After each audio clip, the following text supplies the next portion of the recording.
A maioria dos homens faz tudo errado. Eles entregam seu valor rápido demais, se declaram antes que haja tensão, estão sempre disponíveis, previsíveis, presentes, e depois se perguntam por que ela esfria. Mas obsessão não nasce do excesso, nasce do vácuo, do mistério, do abismo entre o que se vê e o que se sente. Ao longo dos séculos, 6 filósofos revelaram os gatilhos ocultos que escravizam a mente feminina. Não são truques, são feridas antigas, são mecanismos inconscientes que disparam sem ela perceber. Uma dessas vulnerabilidades, quando ativada da forma certa, transforma frieza em urgência. Neste vídeo, você vai explorar as 6 vulnerabilidades emocionais que Maquiavel, Schopenhauer, Nietzsche, Jung, Freud e Kierkegaard identificaram em suas meditações sobre o desejo. Mas atenção! Uma delas foi tão perturbadora que foi deliberadamente silenciada. No final, você entenderá por que a obsessão real não nasce de técnicas, mas de forças ancestrais que ela não controla. Você já viu esse tipo de homem? Nem bonito, nem rico, mas impossível de ignorar. Enquanto outros se revelam por completo no primeiro encontro, ele parece ter camadas infinitas. Mistério vivo. Maquiavel observou esse efeito há 500 anos, estudando os jogos de poder nas cortes europeias. No capítulo 18 de O Príncipe, ele revelou algo brutal. As pessoas se fixam no que não conseguem prever. Ele chamou isso de necessária dissimulação, a arte de revelar o bastante para manter o desejo, mas nunca o suficiente para saciar a fome. Quando você é um livro aberto, ela lê tudo em uma semana e te arquiva. Mas quando há profundidade genuína, ela investiga, sente, sofre, fica. Isso ativa a primeira vulnerabilidade emocional, a compulsão por decifrar o inacessível. Não se trata de mentir, é entender que o mistério, quando real, cria uma tensão tão primitiva que ela mesma chama de obsessão, sem saber de onde vem. Mas o que Maquiavel chamou de dissimulação, Schopenhauer revelou como projeção primitiva. Por trás da obsessão existe algo mais antigo.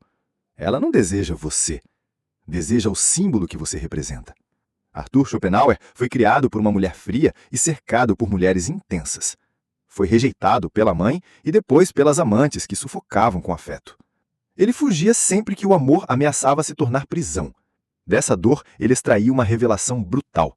No livro O Mundo como Vontade e Representação, ele escreveu: existe uma força cega que nos move, uma vontade silenciosa, faminta, que busca saciedade através do outro.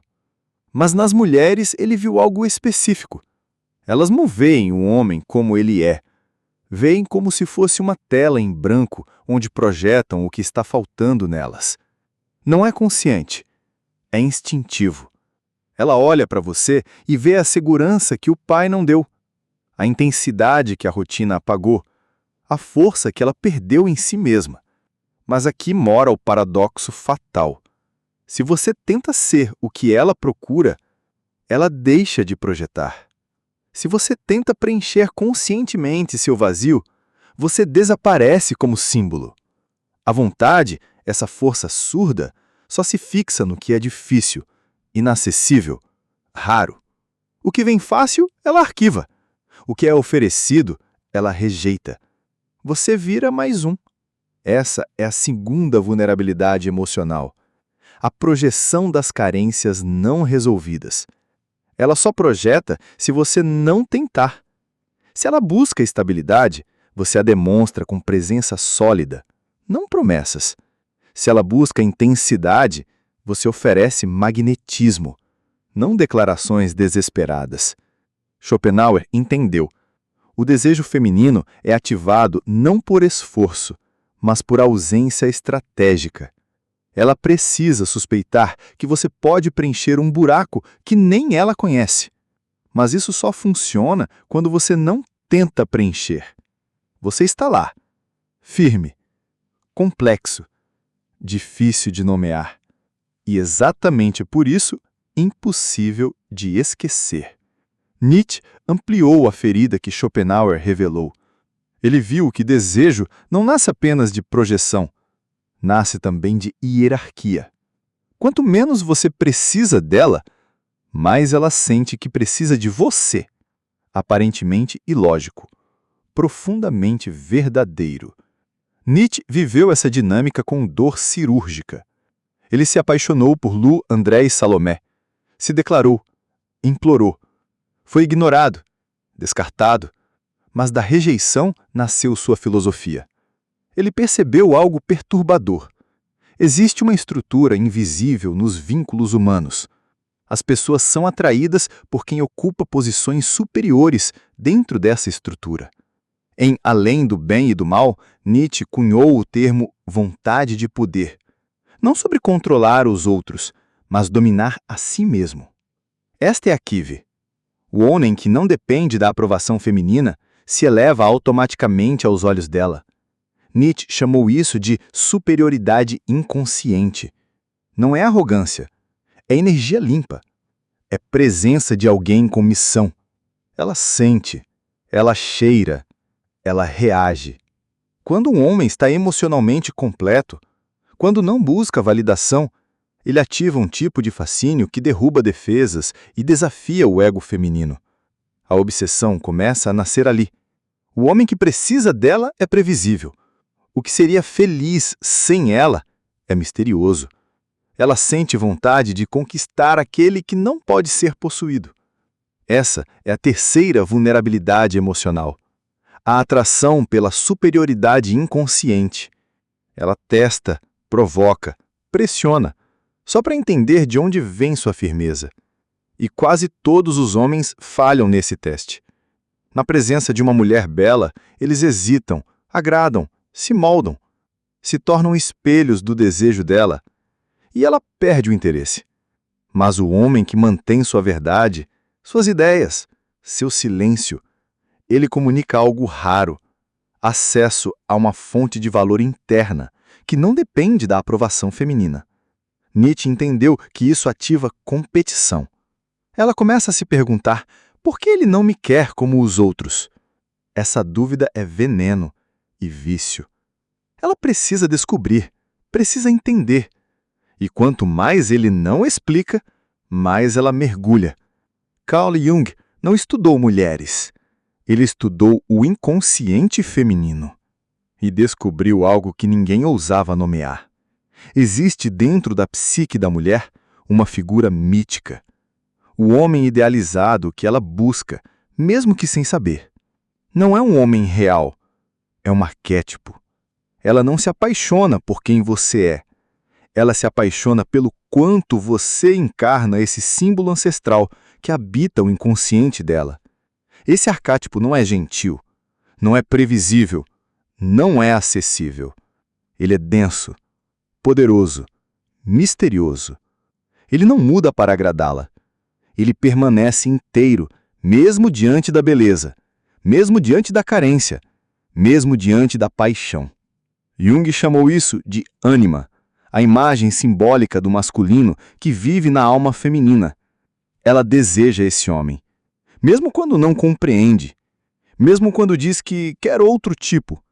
Ela mente para si mesma, mas o corpo dela reconhece a pulsação, a pupila, o impulso. Não mentem.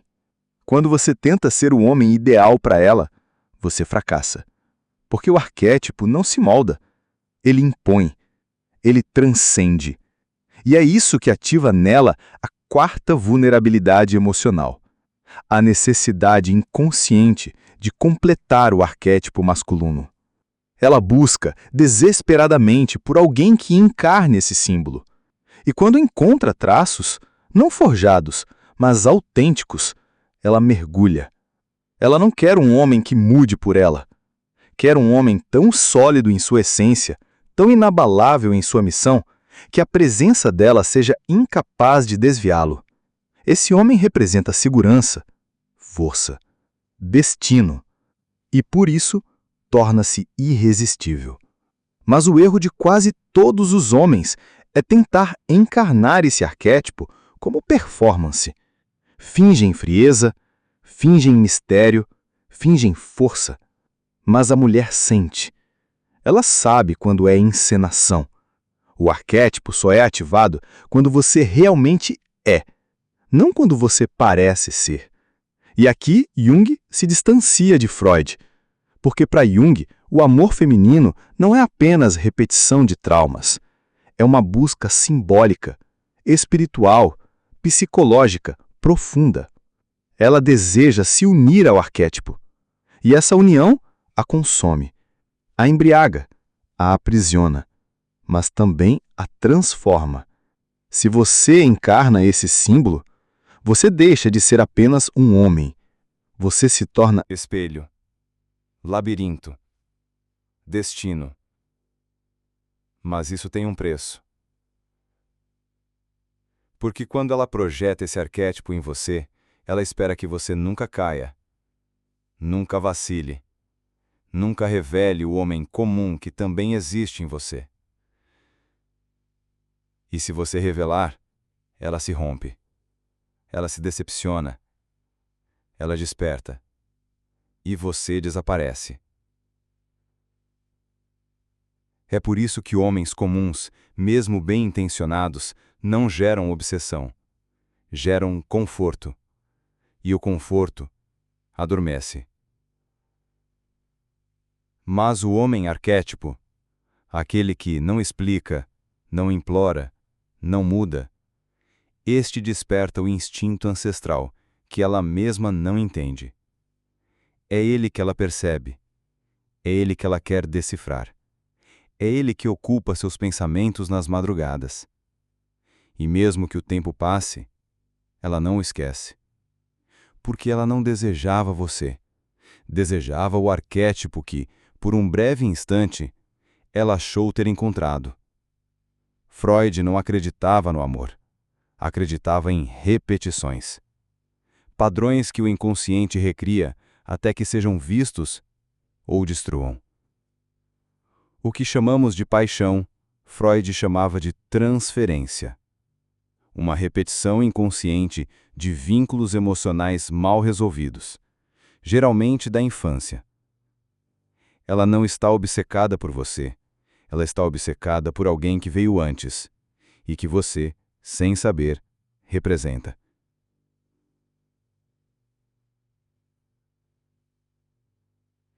Em 1895, Viena, Freud recebe um relato de Joseph Breuer, seu colega e mentor. Uma paciente chamada Anna O. desenvolve sintomas físicos sem causa aparente. Durante o tratamento, ela cria uma fantasia. Acha que está grávida do terapeuta. Mas Freud vê além. Aquilo não era desejo real. Era deslocamento. Ela havia transferido para Breuer todas as carências emocionais que não pôde resolver com o pai. Ali nasce a teoria da transferência. E ali começa a nossa jornada. Quando uma mulher encontra um homem que ativa memórias emocionais profundas, ela reage. Mesmo que ele não diga nada, mesmo que ele não faça nada. A presença dele desperta nela aquilo que está adormecido.